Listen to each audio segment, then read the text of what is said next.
یا ایها الناس، اے خلقو، انتم الفقراء الی اللہ،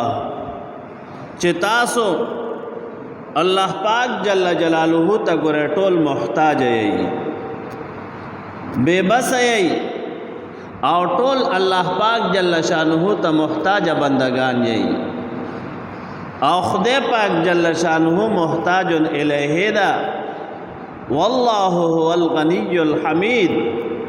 او الله پاک جل شانه فرمائی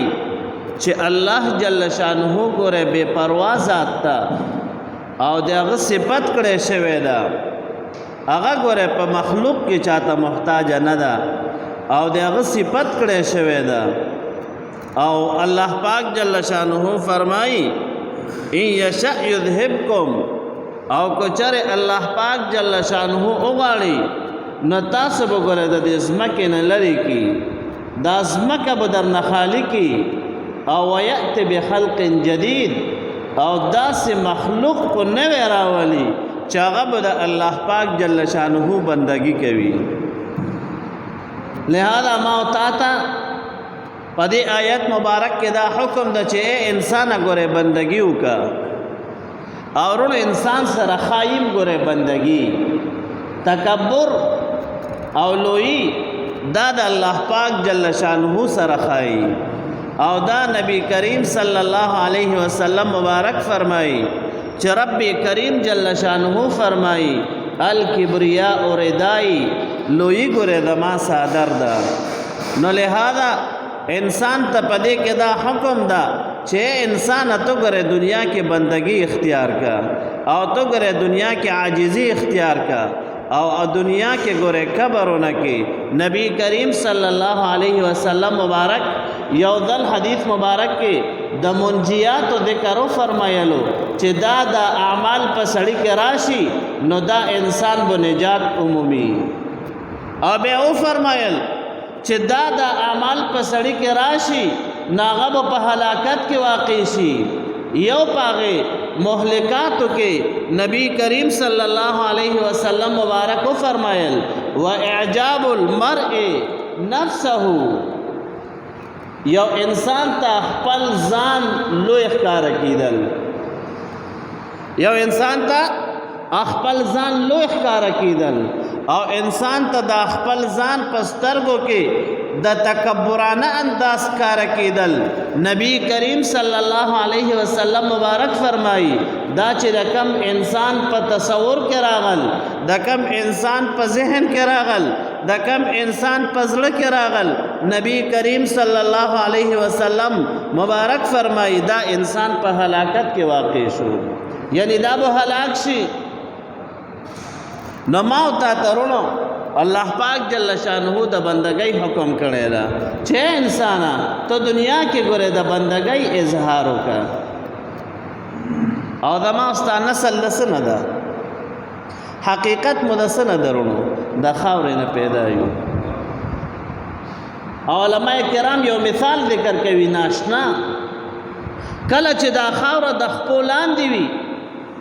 نو دا خخ کاری، او سړی پې نه تنګېږي، او کو کله صفا کپړې واچوي او صفا لباس واچوي او صفا پټکې او صادر په سر کې، او دا خاوره د په هغه سپینو کپړو باندې پرېوته نو ته زر راپاسې او جارو کوې او سنډې او بد در باندې لګي چې دا خاوره ولې بره راوخته. نو دکه رنګې رود زما او ستا حقیقت ته ګورې، ما او تعالی د الله پاک جل شانه بندگی پکار ده، زما او ستا حقیقت د خاورې نه ده. جناب حضرت آدم علیه السلام مبارک چې زما او ستا باباجي ده، او زما او ستا جد امجد ده، زما او ستا باباجي ده، دغه خلقت الله پاک جل شانه د خاورې نه کړی ده. نو که ما او تا کې دغه صفت پیدا شي د بندګۍ، او ما او تا کې د عاجزۍ صفت پیدا شي،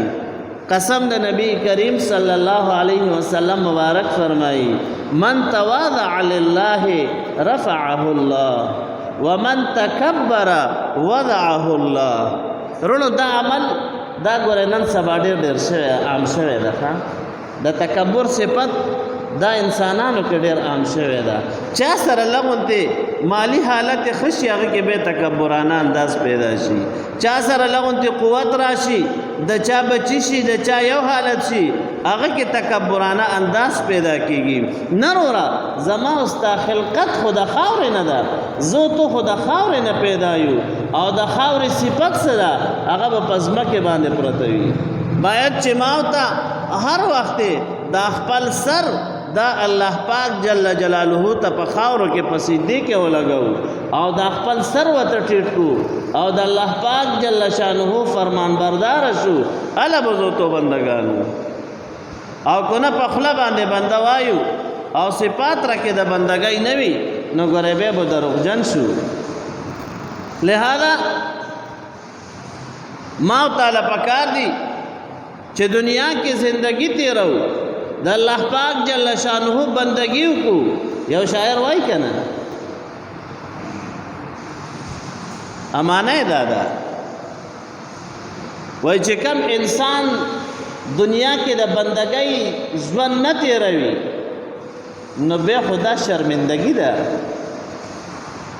دا ژوند دا دنیا دا زما او ستا د بندګۍ دپاره ده چې زه تو په دې دنیا کې د الله پاک جل شانه بندگی اختیار کو او کنه بندگی مو اختیار نکا نو د دغه ژوند نه به زما او ستا بې شرمي جوړېږي. ګورې وای زندگی آمد برای بندگی، زندگی د بندګۍ دپاره ده او کم زندگۍ کې چې بندگی نه وي د هغې نه به شرمندګي جوړېږي. نو وروره زه تو دا غواړو چې زما او ستا حیا او عزت هر وختي وي. نو که یو سړی غواړي چې زه تو په دنیا کې با حیا ژوند تیر کړو نو باید چې زه تو د الله پاک جل شانه بندگی اختیار کړو. لہذا او که بندگی اختیار نه کړو ګورئ قرآن پاک کې الله پاک جل شانه فرمائی ان یشأ یذهبکم ویأت بخلق جدید. اے بندہ کو چرتا دما بندگی اختیار نہ کا، تا دما تابعداری نہ کا، تا دما عبادت نہ کو،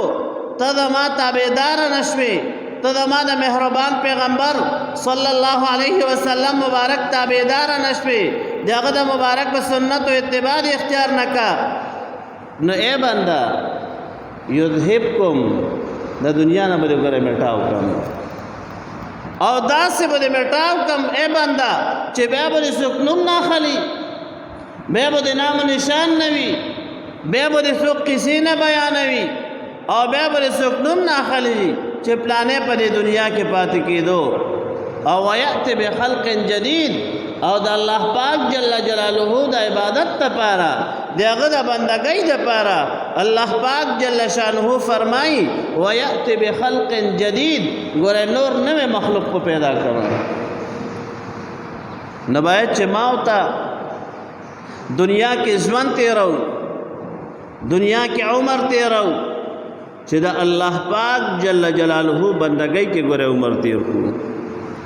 او زه تو د بنده حیثیت ژوند تیر کو او دا ما او تا ته ګوره معنا سرونو د بندګۍ مطلب سره چې د عجز ژوند تیر کو، د انکسارۍ ژوند تیر کو، د تکبر نه ګوره ځان وساتو.